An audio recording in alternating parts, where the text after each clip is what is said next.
How to fix your Airbnb app not working. Let's get started. The very first thing you want to do is check your internet connection, whether you have stable internet connection or not. For that, launch your settings, navigate to the option of Wi-Fi, click on the Wi-Fi network you are connected to, forget this network and give a fresh restart to your router and rezone it. Likewise, you can switch your network. If you are using Wi-Fi, switch it to cellular data, and in the case you are using cellular data, switch it to Wi-Fi. Likewise, update the app to its latest version. For that, launch your Play Store or App Store.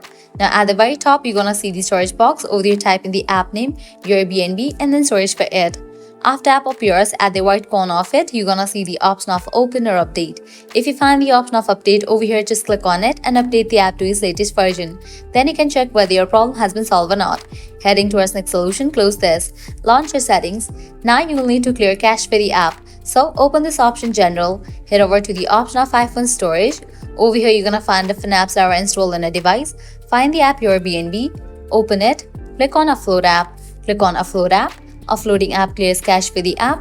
Now click on Reinstall app. Once completion of reinstallation process, you can check whether your problem has been solved or not. If all these solution doesn't work for you, what you have to do is completely delete this app from your device and reinstall it. For that, click on the option of delete app. With that, you'll get the pop-up. Click on delete for the confirmation. Once deleted, close this. Launch your App Store or Play Store, search for the app your Airbnb and download it. By applying all these solutions, your problem will be fixed. So this is how you can easily fix your Airbnb app not working. At the end, if you guys find this video helpful, don't forget to like, share and subscribe to our channel. Thanks for watching.